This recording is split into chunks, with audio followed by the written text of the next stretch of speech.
Hosted by Jason Bryan and providing the latest insights on telecoms trends from around the world. This is ROCCO Radio.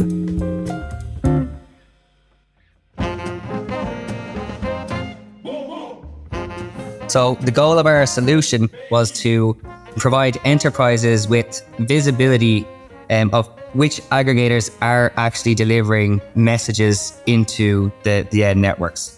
Welcome to Eureka, the podcast from ROCCO Radio that untangles the wires and dives deep into the heart of the ever-evolving telecoms industry, focused on innovation. I'm your host, Jason Bryan, and I'm here to bring you the hottest trends, the insider insights, and most importantly, the interviews with the winners of the Innovators 2023 and the Genesis and Roaming and Messaging Hackathons. Whether you're a tech enthusiast, a business leader, or just curious about how innovation is developing in our industry, this series is for you. You can also check out the 5th issue of ROCCO Genesis magazine, available at leading industry events and online for all the interviews and other industry news. Listen out at the end of this podcast for how to register for the Innovators and Hackathons 2024, the results of which will be presented next May at the Genesis event in Seville, Spain. In this podcast, we hear from Cellusys, who came in first place in the Genesis Messaging Hackathon 2023. Let's have a listen to how they won and what they thought of the experience.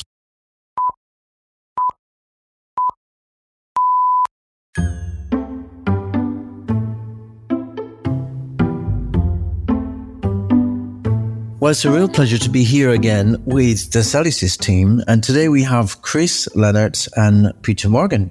Guys, could you introduce yourselves to our listeners, your companies and your role? Yeah, perfect, Jason. We're both very glad to be here as well. So my name is Peter Morgan. I'm Cellusys' head of technical pre-sales. I've been with Cellus for a number of years now and had a few different roles ranging from software developer, integration engineer, to now heading up our pre-sales department and solution engineering. Cellusys is a company that focuses on signaling solutions. A couple of examples of those would be signaling firewall, steering or roaming, and network analytics. Chris, I'll pass it over to you. Yeah, thank you, Peter, and thank you, Jason, for giving us this opportunity. My name is Chris Lennartz. I'm a VP of product for Cellusys. I started on April 1st, and people might know me from my previous job, which was in the IPX space. So in that identity, I've done a lot with ROCCO. So glad to be here again. Yeah, it's a great pleasure to speak to you guys again, especially under the circumstances of our meeting, which is that you guys were ranked number 1 in our hackathon for messaging this year. I mean, congratulations. It was a little bit of an experiment from our side to see if we could run the first ever hackathon, kind of focused on our industry's challenges. And well, it was very, very impressive because obviously you guys took the top spot in both of the hackathons, which is, in itself a real testament to how you think about innovation. How did you guys feel about that, about getting the first place in the messaging hackathon? Yeah, well, obviously we were delighted to be shortlisted in the first place for both messaging and the roaming hackathons. You mentioned there, our company strives itself on being known for our innovative approaches. So this is our first time also entering a hackathon. When the opportunity was presented to us, we were more than happy to dive in. So we kind of decided to do it with 2 separate teams. And I know there was a separate podcast where our CTO, Daniel McTague, was on. And he was kind of leading the roaming hackathon team. I was doing the SMS side with Chris as well. So there's a bit of internal rivalry, which was good to spur us along as we were trying to identify the solutions. Overall, we really enjoyed participating, and winning is obviously a great added bonus.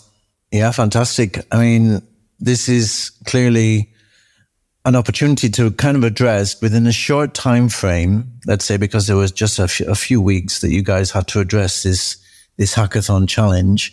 You didn't know about it before then, and you clearly came up with the goods. It's a kind of new way, I would say, to address things. I see in other industries this process of kind of having a very focused timeline to looking at a problem can be very useful. And I think it certainly seems to have worked in this case. Could you explain to us a little bit more about your solution and how it solved the challenge we raised? Yeah, of course, we're more than happy to. You mentioned there a short timeline. So yeah, we were quickly out with the whiteboard and kind of mocking up our different ideas for both the SMS and the roaming solutions as soon as the challenges were presented. So in the SMS space, the challenge we were looking at addressing, which is quite a hot topic at the moment, was artificial traffic inflation. And so the way we did that is we came up with a system called Smash. And the goal of Smash was to be able to generate a comparative report of messages that have been sent by an enterprise and those that have actually been received at the end by a mobile network operator that they were being delivered into.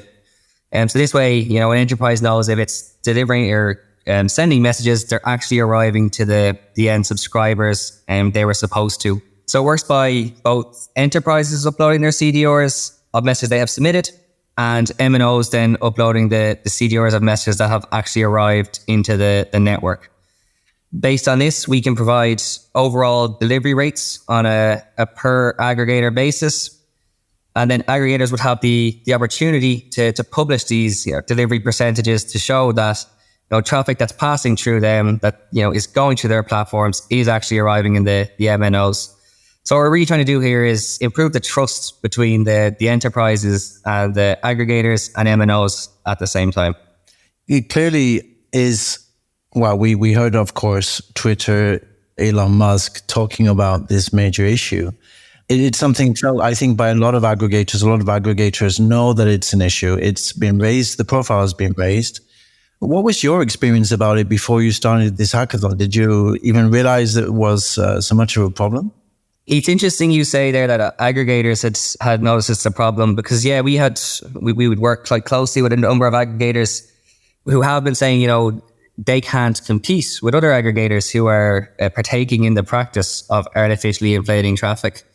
It's not just an aggregator problem as well, though, when we look at it. So a lot of the MNOs we would work with are very much opposed to the practice. So, do you think them getting revenue from this, it would be a benefit to them if the aggregator was paying it forward?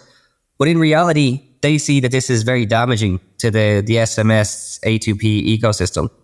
So we're trying to address that as much as we can with the Smash solution and with our partners who also played a part in the hackathon. So we were joined by PCCW or Console Connect, who've noticed this a lot and who'd actually brought this to our attention or some more highlighted it again there a couple of years back when it, I suppose, originally started.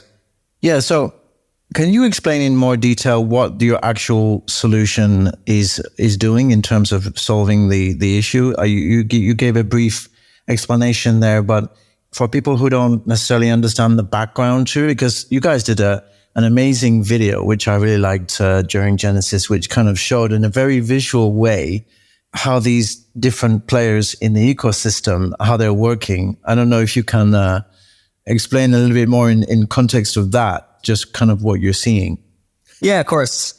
So what we were really trying to address here is the issue with aggregators who are generating traffic. And, Twitter was one of the examples you mentioned there, generating traffic from enterprises that's not actually being delivered to subscribers. So what we call that is, SMS trashing.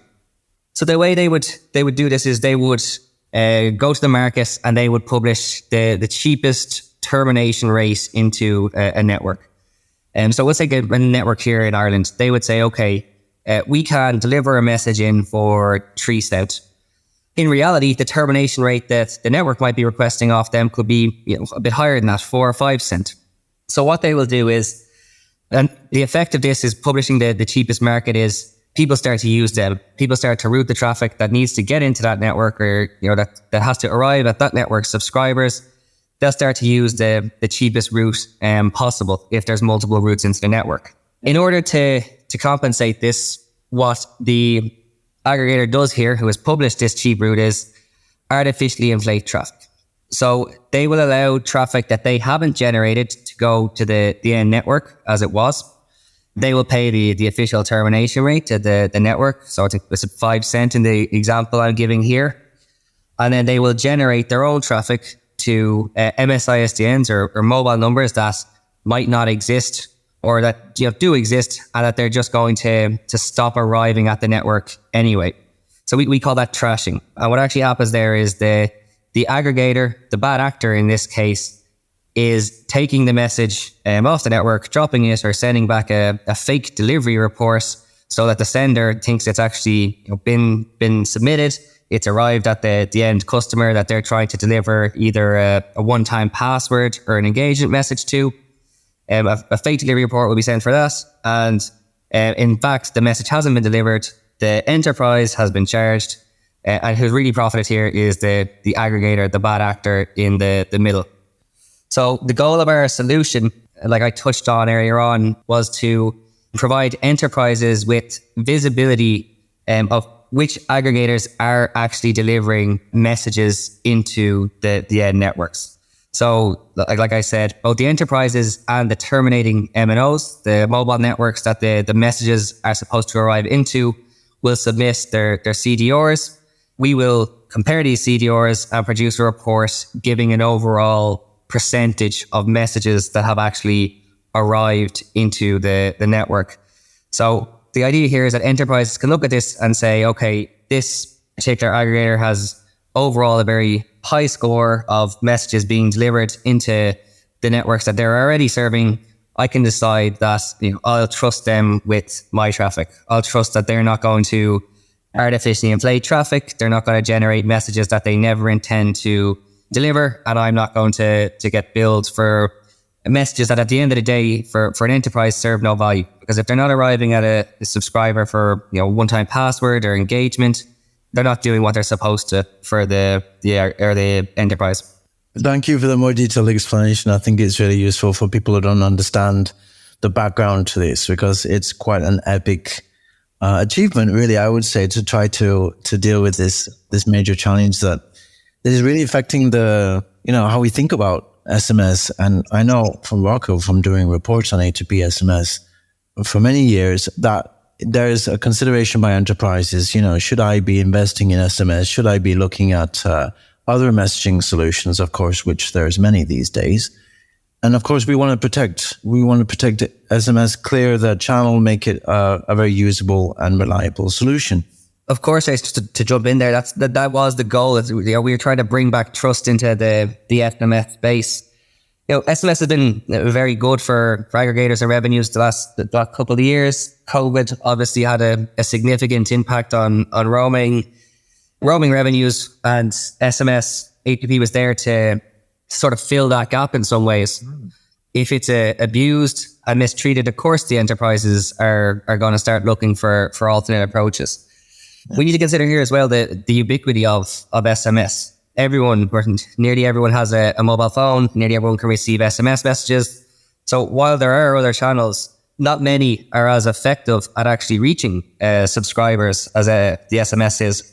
Yeah, absolutely. I mean, it's that essential app on your phone, which everybody has, so it's something really, really universal that we need to make sure survives, I would say. So what were your feelings about receiving then this recognition, this award for the hackathon results? I would say mainly relief. I think, Daniel, we've seldom been so nervous. That's why we were presenting there. So I was thinking this has to be worth it somehow. So we kind of expected our chances were good, because when we saw the feedback based on the system that you invented from the audience, we thought, wow, this is looking really great. But we started making our reasons why we couldn't win both, right? Because that would be weird if we would win them both. But then we did. So yeah, it was a mix of surprise, pride, excitement, relief. And I was a new guy. I was just working for Cellusys like a month or something. I felt pretty nervous going on stage and doing an acceptance speech. So yeah, it was a mix of emotion. Yeah, I think it's really a testament, as I said before, to your approach to this challenge, which was it's pretty short notice, and you got in there and you tackled it. And I think the dynamic that you described, where you had two teams kind of trying to to buy against each other could have been a winning concept, really. Yeah, absolutely. Would you recommend doing a hackathon to other potential participants in the future? Yeah, 100% honest. We very much enjoyed it, and you touched on it there. Having the two teams, I wouldn't say competing against each other, but maybe competitive collaboration is a better way of describing it. It did help us. So we vied against each other while sharing ideas. We will definitely be participating if this is something that ROCCO is thinking of doing next year. So we got quite a bit of enjoyment out of it as well, because we used it to step outside of our wheelhouse. At first, we were kind of seeing how does this apply to what we do today? How, can we reuse any of our existing technologies? And then we took a further step back, and we're like, okay, what would be the ideal solution if we could, draw from scratch, do it right here? So that's what we did. We took a kind of a high level view, came up with what we thought was going to be the best solution, figured out if we could reuse any bits of the platforms we already had, and then started piecing things together in quite a short time period, as you mentioned earlier on. But yeah, we had a lot of enjoyment. We had a lot of fun making the video submission as well. So we kind of liked the format you did for the hackathon, with the video submission first, followed by the in-person presentation. Yeah, I mean, we're definitely going to do it next year, because I think this way of working can really expedite the thinking on a challenge that we face in the industry. Something that all the great work that GSMA does, but it can take a while for a solution to emerge, because it's very ad hoc. You have to rely upon volunteers and a lot of times, and you're not necessarily getting a focus working with a deadline behind it. So it kind of changes the dynamic. I think it's very useful. So wherever we can, we'll try to look at this again. No, but it also forces people like us to be creative, right? So what Peter said is there were a lot of companies, and that you saw, that were, let's say, thinking from existing products and trying to fit the square and where a circle should be. But I think if you have something like this, which is fun and almost hypothetical with a bit of realism, I say embrace your creativity. Finally, don't think about content limitations. Just focus on a problem and the ideal way to solve it. But at the same time, you should always keep in mind what the business value of the solution is. The return on investment be realistic? How is the user experience? Are there acceptance obstacles that cannot be overcome? So that tension between creativity and commercial acceptance is always interesting to think about.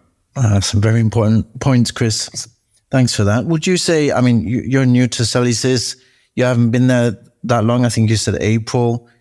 And of course, Peter, you're more familiar. Would you say the company has an innovation culture? Yes. Absolutely. So as a new guy, I would say yes. I mean, the fact that we did it like this, just look at it freshly. Don't think about existing products. Yeah. And just come up with a product, and then look and how we can productize it is the proof that we are creative and innovative, I would say. Yeah, to kind of add to that, I think one of our favorite things to do is find a problem, or have one of our existing customers come to us with a problem. A few of us get together, get the whiteboard out and start, mocking out solutions and seeing how we can tackle it head on. So, since I've been here quite a while, it's always been like that. We've always, enjoyed embracing new challenges, and we've always got plenty of ideas. So a lot of the best features of our platforms have come from ideas that have come from every level of the company, whether they be the top down from like the likes of Dan, our CTO, or from our integrations or managed services team who are actually using our product on a daily basis and who see the pain points customers can face. If we see anything that looks like a challenge to the ecosystem as a whole, to our customers as a whole, we're always more than happy to embrace that and see how we can fix it and improve upon that. So what's next? What's next, guys? Any more ideas for the future that you have in mind? I think ideas isn't our problem. I think time is more our issue. So, obviously we're taking what we've done here in the hackathon forward a bit. As you know, that is preventing the solution from the roaming challenge at the IO events that you host as well. Smash, we have had a bit of uptake from other aggregators. So like I said, we came into the competition or the hackathon with PCCW, but we're in talks with with other enterprises now. We're looking at addressing other issues that are coming up in the SMS space or the authentication space. An example I think everyone's also talking about besides artificial traffic is flash call identification. But yeah, plenty of fun things ongoing. It's just sitting down and getting them done. And also, of course, get ready for next year's hackathon is going to take some time too. Yeah, get that team preps and the t-shirts ready, etc., etc. So what is the next big problem? You mentioned you're focused a little bit more on messaging. What is the big problem you'd like to see solved in the messaging area from the industry perspective? I would say, I've been in messaging now for a very long time. I started Logica CMG a long time ago. But what I see is that there's a lot of greed now in the A2P messaging industry. And if there's a lot of greed, there's a lot of money. And if there's a lot of money, there's a lot of fraud and a lot of creativity to make even more money. So what I would like to see addressed is the wild growth of authentication solutions to circumvent A2P SMS because it's way too expensive now. And then if they do that, then there is a lack of security or user experience or monetization. Peter already mentioned flash calls. So it's becoming a wild growth of alternative solutions just because we think there's too much money in the whole A2P SMS space. So if we could regulate that, we could regulate all the problems that were in there. And finally, we need to decide what to do with RCS if you talk about messaging as a whole, as we've been trying to figure this out since 2004, when I was at the birth of converged messaging, when we call it then, or intuitive messaging, and it's still not really there. There was a really interesting session on RCS in your Genesis conference, but it's now 20 years later, and we're still not where we want to be, even though on paper it's a beautiful solution. So I would like to see where that is going. Well, that's a really good topic, Chris. Thanks for raising that. What is the trigger? We've all been looking at this for a number of years. RCS is already 16 or 17 years since it began.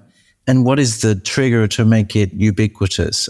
Or is it always going to be like a niche service, would you say? I think it's going to be niche because, and what might be a good niche, so there's nothing wrong with being a niche, right? You don't have to be ubiquitous. The fact that SMS has become ubiquitous was an accident. Nobody invented SMS as a service. It was there for technicians to communicate with each other. So that won't be repeated, and we have the illusion that it will be repeated and that we can make it as such. That's what we saw with MMS, and that was what we saw with RCS. But it will be a great niche. And next to SMS, next to MMS, next to all the over-the-top players that have beautiful CPaaS solutions. So if a player can't, right, it might be a very nice channel next to the other one. Yeah, indeed, they definitely need some focus. It needs some support, some push from the operator community, I think, as well, and to get some case studies going around, etc. on this. Yeah. Thank you, guys. It's always a pleasure to speak to you. You always have some great insights for us. So I really thank you for your time today. And look forward to seeing you in the future. And yes, for sure, look forward to seeing you in the hackathon next year. You certainly will. Looking forward to it. Yeah, as am I. Thanks a lot, Jason. As you said, it's always a pleasure to have a conversation with yourself as well. Thank you, Peter. Thank you, Chris. Speak to you later. Bye-bye. Speak soon. Bye. Well, that's a wrap for today's episode of Eureka. We hope you enjoyed learning about how companies face innovation opportunities. If you're hungry for more, we've got a whole series of episodes lined up for you. Remember to give your feedback on LinkedIn, and don't forget, your feedback fuels our mission to keep you at the forefront of the telecoms innovation. If you want to contribute to the Innovators 2024, the registration period is now open. Just email hq@rocco.group to find out more. Registration closes on the 22nd of December. On the 22nd of November, we also start registering teams for the Roaming and Messaging Hackathons 2024. This year, the challenges will be revealed on the 22nd of Jan. If you remember last year, it was a great opportunity to demonstrate how your team has the capability to respond to challenges raised by mobile operators and enterprises in our industry. Important to note, nominations for ROCCO 100 are also currently open and close on November the 6th. Don't forget to recognize someone you admire who has made a difference in the last 2 years. Until next time, Stay wired, stay inspired, and keep the conversations flowing. This is Jason Bryan signing off. Many thanks for listening to ROCCO Radio.